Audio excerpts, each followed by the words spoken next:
역대하 26장.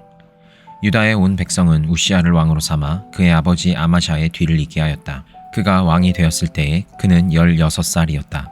아마샤 왕이 죽은 뒤에 우시아는 엘랏을 재건하여 유다에 귀속시켰다. 우시아가 왕이 되었을 때에 그는 16살이었다.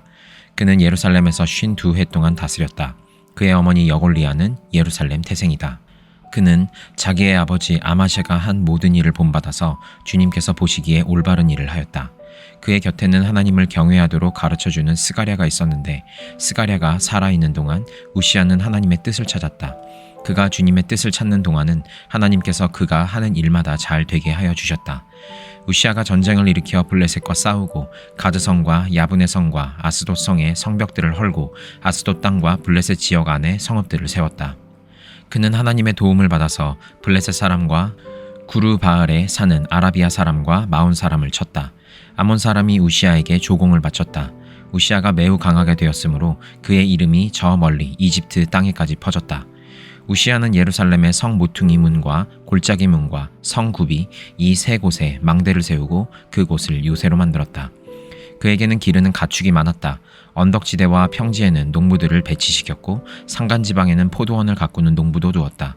그는 농사를 좋아하여서 벌판에도 곳곳에 망대를 세우고 여러 곳에 물 웅덩이도 팠다. 우시아에게는 언제든지 나가서 싸울 수 있는 큰 규모의 군대가 있었다. 여이엘 병적 기록관과 마아세야 병무 담당 비서관이 이들을 징집하여 병적에 올렸다. 이 두 사람은 왕의 직속 지휘관 가운데 한 사람인 하나냐의 지휘를 맡았다. 그 군대에는 2600명의 장교가 있고 그들의 밑에도 왕의 명령이 떨어지면 언제라도 대적과 싸워 이길 수 있는 30만 7500명의 군인들이 있었다. 우시아는 이 군대를 방패와 창과 투구와 갑옷과 활과 무림매로 무장시켰다. 예루살렘에는 무기 제조 기술자들을 두어 새로운 무기를 고안하여 만들게 하였으니 그 무기는 망대와 성곽 모서리 위에 설치하여 활과 큰 돌을 쏘아 날리는 것이었다. 그의 명성이 사방으로 퍼졌고 하나님께서 그를 도우셨으므로 그는 매우 강한 왕이 되었다. 우시아 왕은 힘이 세워지면서 교만하게 되더니 드디어 악한 일을 저지르고 말았다. 주님의 성전 안에 있는 분향단에다가 분향을 하려고 그리로 들어간 것이다. 이것은 주 하나님께 죄를 짓는 일이었다. 아사랴 제사장이 용감하고 힘이 센 주님의 제사장 80명을 데리고 왕의 뒤를 따라 들어가면서 우시아 왕을 말렸다. 제사장들이 외쳤다. 우시아 임금님께서는 들으십시오. 주님께 분향하는 일은 왕이 할 일이 아닙니다. 분향하는 일은 이 직무를 수행하도록 거룩하게 구별된 제사장들, 곧 아론의 혈통을 이어받은 제사장들만이 할 수 있는 일입니다. 이 거룩한 곳에서 어서 물러나시기 바랍니다. 왕이 범죄하였으니 주 하나님께 높임을 받지 못할 것입니다. 우시아는 성전 안 분향단 옆에 서서 향로를 들고 막 분향하려다가 이 말을 듣고 화를 냈다. 그가 제사장들에게 화를 낼 때에 그의 이마에 나병이 생겼다. 아사랴 대제사장과 다른 제사장들이 그를 살펴보고 그의 이마에 나병이 생긴 것을 확인하고 그를 곧 그곳에서 쫓아냈다. 주님께서 우시아를 재앙으로 치셨으므로 그는 급히 나갔다. 그는 죽는 날까지 나병을 앓았다. 주님의 성전을 출입하는 것도 허용되지 않았으므로 나병 환자인 그는 별궁에 격리되어 여생을 보냈다.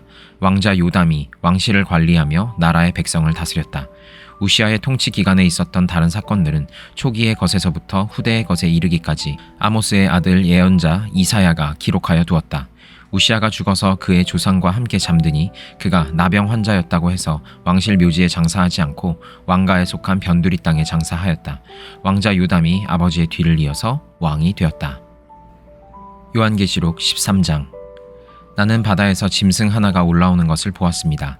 그 짐승은 뿔10과 머리 7이 달려 있었는데 그 뿔 하나하나에 왕관을 쓰고 있고 그 머리 하나하나에는 하나님을 모독하는 이름이 붙어 있었습니다.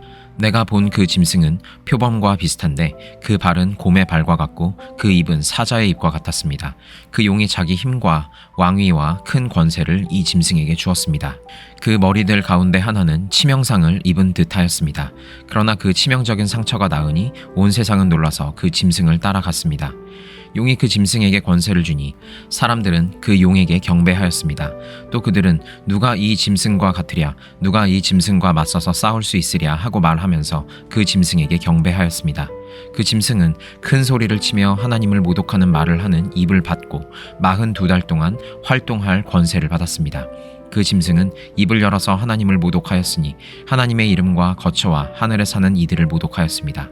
그 짐승은 성도들과 싸워서 이길 것을 허락받고 또 모든 종족과 백성과 언어와 민족을 다스리는 권세를 받았습니다. 그러므로 땅 위에 사는 사람 가운데서 죽임을 당한 어린 양의 생명책에 창세 때부터 이름이 기록되어 있지 않은 사람은 모두 그에게 경배할 것입니다. 귀가 있는 사람은 들으십시오. 사로잡혀 가기로 되어 있는 사람이면 사로잡혀 갈 것이요, 칼에 맞아서 죽임을 당하기로 되어 있는 사람이면 칼에 맞아서 죽임을 당할 것이다. 여기에 성도들의 인내와 믿음이 필요합니다. 나는 또 땅에서 다른 짐승 하나가 올라오는 것을 보았습니다. 그것은 어린 양처럼 뿔이 둘 있고 용처럼 말을 하였습니다. 이 짐승은 첫째 짐승이 가진 모든 권세를 그 첫째 짐승을 대신하여 행사하였습니다. 이 짐승은 땅과 땅 위에 사는 모든 사람들로 하여금 치명상에서 나음을 받은 그 첫째 짐승에게 절하게 하였습니다. 또 그 짐승은 큰 기적들을 행하였는데 사람들이 보는 앞에서 하늘에서 불이 땅에 내려오게도 하였습니다. 그리고 그 첫째 짐승을 대신해서 행하도록 허락받은 그 기적들을 믿기로 해서 땅 위에 사는 사람들을 미혹하였습니다. 땅 위에 사는 사람들에게 칼에 맞아서 상처를 입고서도 살아난 그 짐승을 위하여 우상을 만들라고 말하였습니다. 그리고 그 둘째 짐승이 능력을 받아서 첫째 짐승의 우상에게 생기를 넣어주고 그 짐승의 우상으로 하여금 말을 하게도 하고 또 우상에게 경배하지 않는 사람은 모두 죽임을 당하게도 하였습니다. 또 작은 자나 큰 자나 부자나 가난한 자나 자유인이나 종이나 할 것 없이 다 그들의 오른손이나 이마에 표를 받게 하였습니다. 누구든지 이 표를 가진 사람, 곧 그 짐승의 이름이나 그 이름을 나타내는 숫자로 표가 찍힌 사람이 아니면 아무도 팔거나 사거나 할 수 없게 하였습니다. 여기에 지혜가 필요합니다. 지각이 있는 사람은 그 짐승을 상징하는 숫자를 세어 보십시오. 그 수는 어떤 사람을 가리키는데 그 수는 666입니다. 스가랴 9장. 주님께서 경고하신 말씀이다. 주님의 말씀이 하드락 땅에 내리고 다마스쿠스에 머문다. 이방 사람들과 이스라엘의 모든 지파들이 주님을 바라본다. 하드락 가까이에 있는 하맛에도 매우 지혜롭다고 하는 두로와 시돈에도 그 말씀이 내린다. 두로가 저를 지킬 요새를 짓고 티끌처럼 은을 긁어 모으고 길거리에 진흙같이 금을 쌓아 놓았지만 주님께서 그들을 쫓아내시며 바다에서 떨치던 그의 힘을 깨뜨리시고 성읍을 불태워 멸하실 것이다. 아스글론이 그것을 보고 두려워할 것이며 가사도 무서워서 벌벌 떨 것이며 에그론도 희망을 잃고 떨 것이다. 가사에서는 왕의 대가 끊길 것이고 아스글론에는 사는 사람이 없어질 것이다. 아스돗은 낯선 외국인들이 차지할 것이다. 주님께서 말씀하신다. 내가 블레셋의 교만을 꺾겠다. 내가 그들의 입에 묻은 희생 제물의 피를 닦아주고 그들이 씹는 역겨운 제물을 그 입에서 꺼내주겠다. 그들 가운데서 남은 자들은 내 백성이 되어서 유다와 한 가족처럼 되며 에그로는 여부스 사람처럼 될 것이다. 내가 내 집의 진을 둘러쳐서 적군이 오가지 못하게 하겠다. 내가 지켜보고 있으니 압제자가 내 백성을 침범하지 못할 것이다. 도성 시온아 크게 기뻐하여라. 도성 예루살렘아 환성을 올려라. 내 왕이 내게로 오신다. 그는 공의로우신 왕, 구원을 베푸시는 왕이시다. 그는 온순하여서 나귀 곧 나귀 새끼인 어린 나귀를 타고 오신다. 내가 에브라임에서 병거를 없애고 예루살렘에서 군마를 없애며 전쟁할 때에 쓰는 활도 꺾으려 한다. 그 왕은 이방 민족들에게 평화를 선포할 것이며 그의 다스림이 이 바다에서 저 바다까지 유프라테스 강에서 땅 끝까지 이를 것이다. 너에게는 특별히 너와 나 사이에 피로 맺은 언약이 있으니 사로잡힌 내 백성을 내가 물 없는 구덩이에서 건져낼 것이다.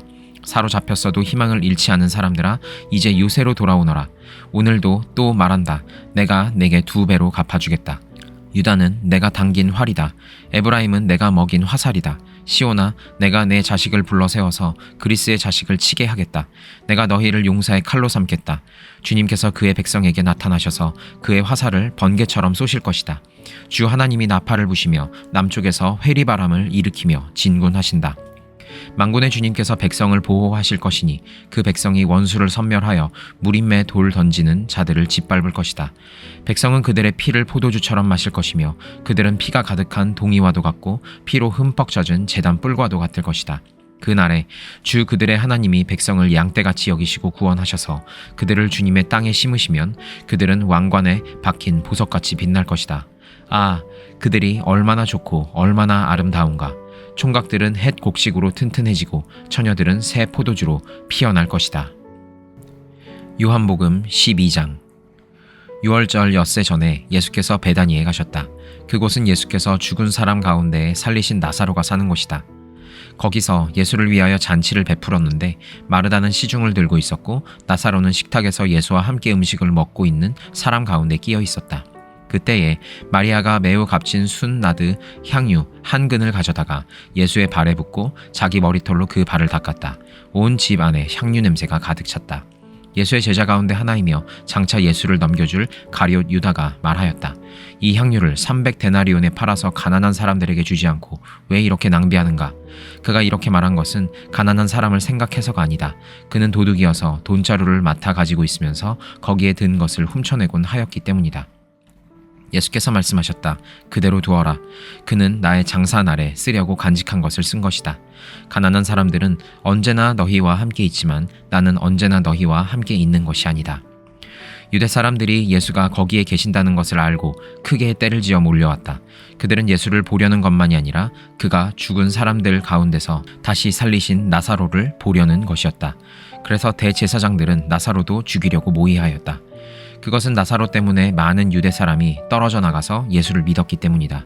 다음 날에는 명절을 지키러 온 많은 무리가 예수께서 예루살렘에 들어오신다는 말을 듣고 종려나무 가지를 꺾어 들고 그분을 맞으러 나가서 호산나 주님의 이름으로 오시는 이에게 복이 있기를 이스라엘의 왕에게 복이 있기를 하고 외쳤다. 예수께서 어린 나귀를 보시고 그 위에 올라타셨다. 그것은 이렇게 기록한 성경 말씀과 같았다. 시온에 따라 두려워하지 말아라. 보아라, 내 임금이 어린 나귀를 타고 오신다. 제자들은 처음에는 이 말씀을 깨닫지 못하였으나 예수께서 영광을 받으신 뒤에야 이것이 예수를 두고 기록한 것이며 또 사람들도 그에게 그렇게 대하였다는 것을 회상하였다. 또 예수께서 무덤에서 나사로를 불러내어 죽은 사람들 가운데서 살리실 때에 함께 있던 사람들이 그 일어난 일을 증언하였다. 이렇게 무리가 예수를 맞으러 나온 것은 예수가 이런 표징을 행하셨다는 말을 들었기 때문이다. 그래서 바리새파 사람들이 서로 말하였다. 이제 다 틀렸소. 보시오, 온 세상이 그를 따라갔소. 명절에 예배하러 올라온 사람들 가운데 그리스 사람이 몇 있었는데 그들은 갈릴리 벳세다 출신 빌립에게로 가서 청하였다. 선생님, 우리가 예수를 뵙고 싶습니다. 빌립은 안드레에게로 가서 말하고 안드레와 빌립은 예수께 그 말을 전하였다. 예수께서 그들에게 대답하셨다. 인자가 영광을 받을 때가 왔다. 내가 진정으로 너희에게 말한다. 밀알 하나가 땅에 떨어져서 죽지 않으면 한 알 그대로 있고 죽으면 열매를 많이 맺는다. 자기의 목숨을 사랑하는 사람은 잃을 것이요 이 세상에서 자기의 목숨을 미워하는 사람은 영생에 이르도록 그 목숨을 보존할 것이다. 나를 섬기려고 하는 사람은 누구든지 나를 따라오너라. 내가 있는 곳에는 나를 섬기는 사람도 나와 함께 있을 것이다. 누구든지 나를 섬기면 내 아버지께서 그를 높여주실 것이다. 지금 내 마음이 괴로우니 무슨 말을 하여야 할까? 아버지, 이 시간을 벗어나게 하여 주십시오 하고 말할까? 아니다. 나는 바로 이 일 때문에 이때에 왔다. 아버지, 아버지의 이름을 영광스럽게 드러내십시오. 그때 하늘에서 소리가 들려왔다. 내가 이미 영광되게 하였고 앞으로도 영광되게 하겠다. 거기에 서서 듣고 있던 무리 가운데서 덜어는 천둥이 울렸다고 하고 또 덜어는 천사가 그에게 말하였다고 하였다. 예수께서 대답하셨다. 이 소리가 난 것은 나를 위해서가 아니라 너희를 위해서이다. 지금은 이 세상이 심판을 받을 때이다. 이제는 이 세상의 통치자가 쫓겨날 것이다. 내가 땅에서 들려서 올라갈 때에 나는 모든 사람을 내게로 이끌어 올 것이다. 이것은 예수께서 자기가 당하실 죽음이 어떠한 것인지를 암시하려고 하신 말씀이다. 그때 무리가 예수께 말하였다. 우리가 율법에서 그리스도는 영원히 살아 계시다는 것을 배웠습니다. 그런데 어떻게 당신은 인자가 들려야 한다고 말씀하십니까? 인자가 누구입니까? 예수께서 그들에게 대답하셨다. 아직 얼마 동안은 빛이 너희 가운데 있을 것이다. 빛이 있는 동안에 걸어 다녀라. 어둠이 너희를 이기지 못하게 하여라. 어둠 속을 다니는 사람은 자기가 어디로 가는지를 모른다. 빛이 있는 동안에 너희는 그 빛을 믿어서 빛의 자녀가 되어라. 이 말씀을 하신 뒤에 예수께서는 그들을 떠나서 몸을 숨기셨다. 예수께서 그렇게 많은 표징을 그들 앞에 행하셨으나 그들은 예수를 믿지 아니하였다. 그리하여 예언자 이사야가 한 말이 이루어졌다. 주님, 우리가 전한 것을 누가 믿었으며 주님의 팔이 누구에게 나타났습니까? 그들이 믿을 수 없었던 까닭을 이사야가 또 이렇게 말하였다. 주님께서 그들의 눈을 멀게 하시고 그들의 마음을 무디게 하셨다. 그것은 그들이 눈이 있어도 보지 못하게 하고 마음으로 깨달아서 돌아서지 못하게 하여 나에게 고침을 받지 못하게 하려는 것이다. 이사야가 이렇게 말한 것은 그가 예수의 영광을 보았기 때문이다.